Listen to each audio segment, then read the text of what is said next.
Hey, Bruce Feldman here, joined today by a great guest for Thanksgiving week. It is standout offensive lineman Nick Ford from Utah. Nick, thanks for joining us today. Appreciate you for having me. So the timing I think is ideal here. Obviously, Thanksgiving, a lot to be thankful for.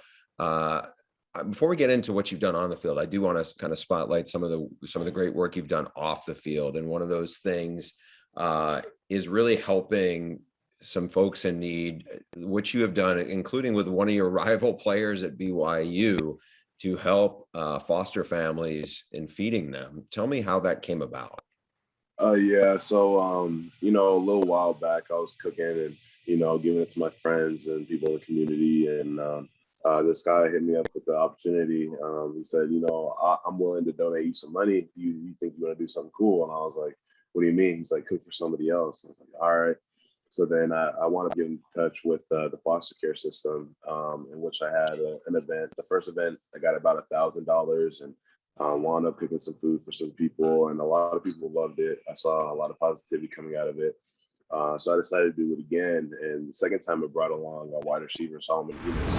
And then we got more donations. And we even got a food company to donate all the food. So then, it became a little bit bigger. And then when I went out to go play BYU, Lorenzo, I knew him for some while now because he's my friend's cousin, and we also wear the same number. We've been playing against each other.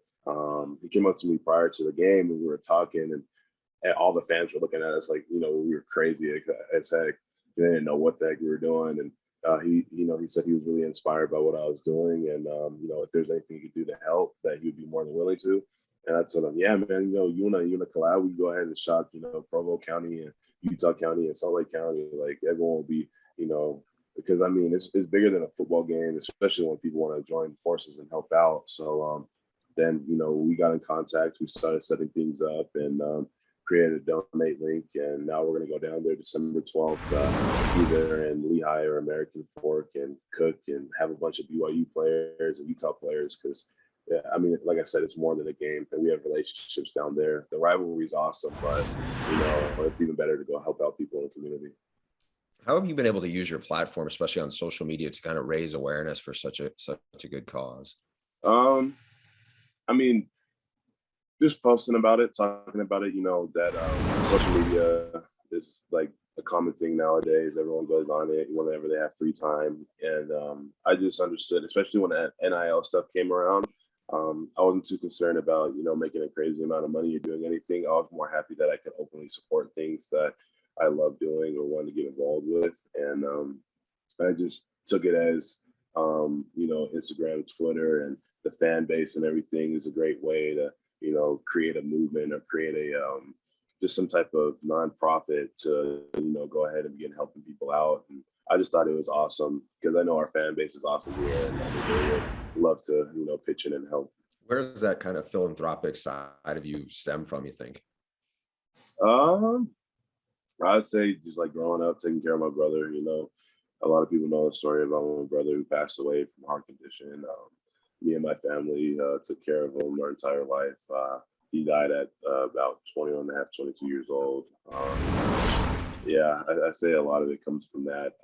I grew up in sharing the same room with them for a long time, and I wanted to do a lot for them. And that's always been my kind of thing, especially with how I was raised. Make sure you take care of others. That's the main thing. Has it just been really honoring his legacy as much as the lessons you probably learned from having that perspective? Oh yeah, for sure. It's both, for sure. The lessons that I've had from that perspective and making sure, his name, the legacy lives on is definitely, I think, combined. It shaped me to be the person that I am today. And I definitely want to make sure everyone knows who he was. What does Thanksgiving mean to you? Thanksgiving was my brother's favorite holiday because he loves food. So his birthday is the 27th. Of this month, November. So sometimes it would fall on Thanksgiving. So it's always been his favorite holiday. And it's always been like a family holiday for me, making sure everyone has good food, everyone hangs out and has the opportunity to talk and eat. And basically, that's what Sunday supper is, which I created. It's like a Thanksgiving, so to speak, because, when you start having the camaraderie and the food and everything, everyone, gets a little bit happier and starts hanging out and talking. And it's just an overall good feeling. So just family and friends, really. You have a go-to thing that you cook for these dinners? Uh, for the Sunday supper dinners? Yeah. No, it's completely random. The first time, what did we do the first time? The first time we did chicken Alfredo. Yeah, because everyone wanted to do chicken Alfredo. Second time we did enchiladas. This time we're working on a menu right now because we just have more donations coming in from both counties and Nichols, the food company. And so, with those donations and with the donations of the food, we can kind of go ahead and make something a little more hearty or healthy. And that's the main thing that I wanted when I first started doing this was I wasn't trying to go out and get pizzas or Subway or something like that because I mean that's just a normal thing everyone could do. I wanted to be a home cooked meal, something that it was from somebody's heart. Me and the chef Trevor over there. It's an actual genuine meal that was cooked. So I don't have a select menu. We switch it up every time. I just want to make sure it's us cooking it and not prepackaged stuff. So it's going to be probably an emotional couple of days. You obviously have Thanksgiving, which means a lot to you and your family and to a lot of families. And then on Friday, you guys will be hosting CU 2:00 kickoff their local time. Are you going to walk as part of Senior Day Friday? I know you're still technically a junior, but will you be walking with your teammates? Yeah, I'm probably gonna walk.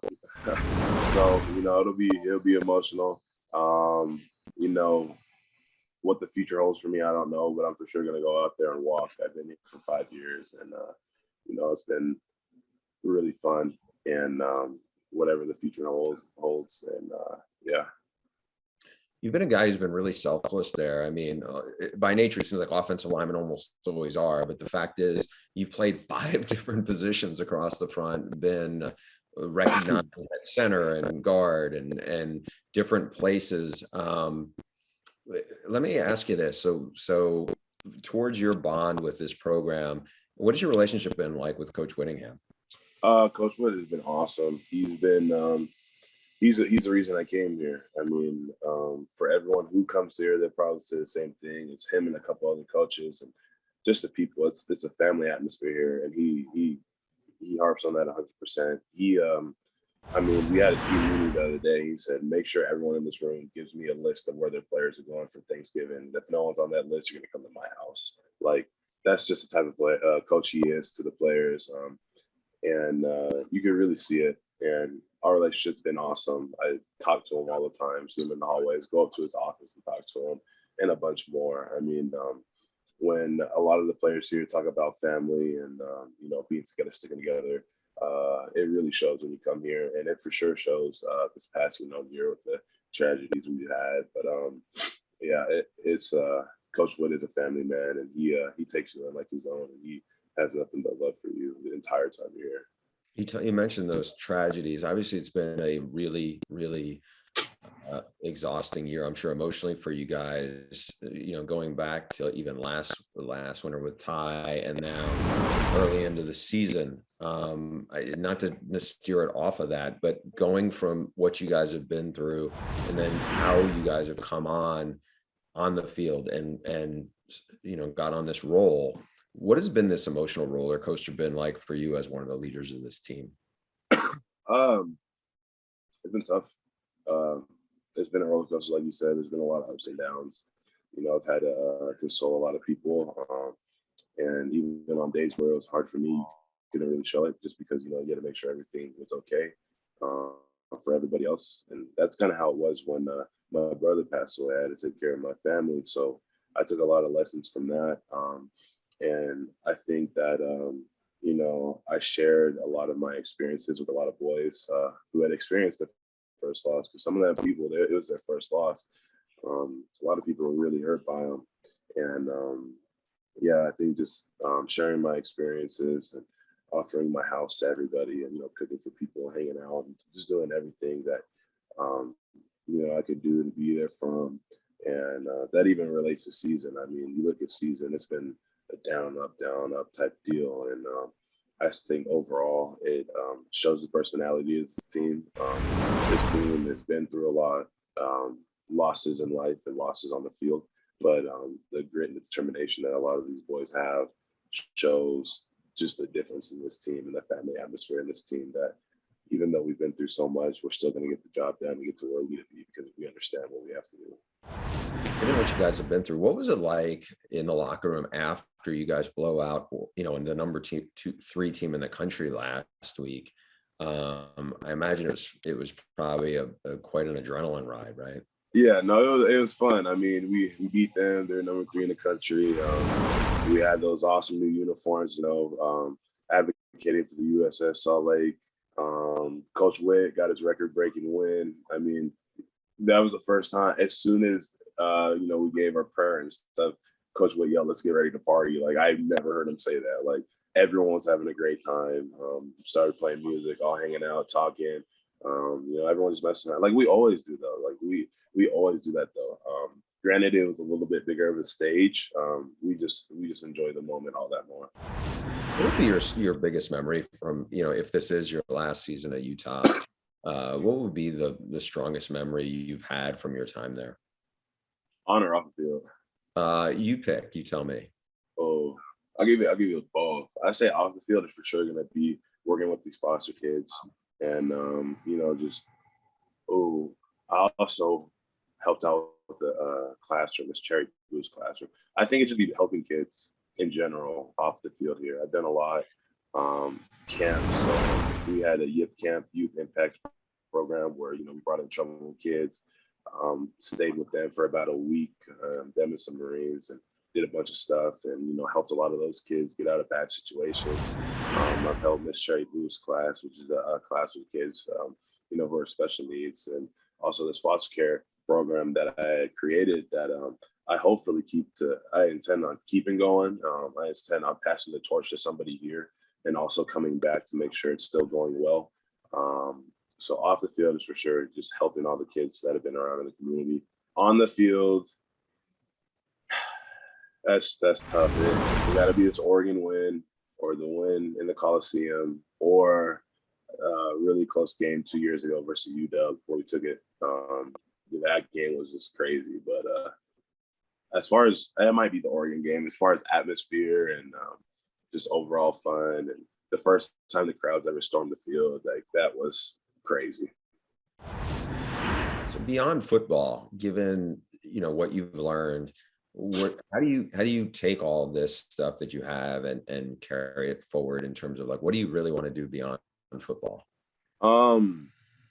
So when I'm done playing football, hopefully I have a good couple years in the league, 10, 15 years, whatever it may be. I'm debating on whether or not I want to come back to Utah. I know I want to come back to Utah.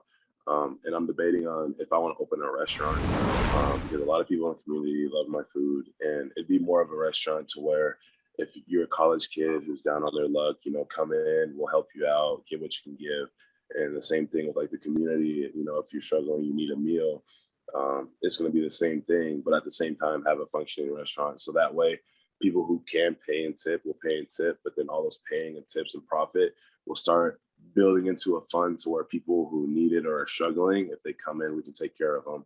So like a community-based restaurant, or if not that, I think I'm going to go back to med school. I've had a really big fascination in medicine, anesthesia particularly, and just finish my years in the league, come back, redo my sciences to make sure I understand everything. And sometimes they expire, and go to med school, take the MCAT, and become an anesthesiologist. You could do both. You could do the med school, become the anesthesiologist, and then open up a restaurant.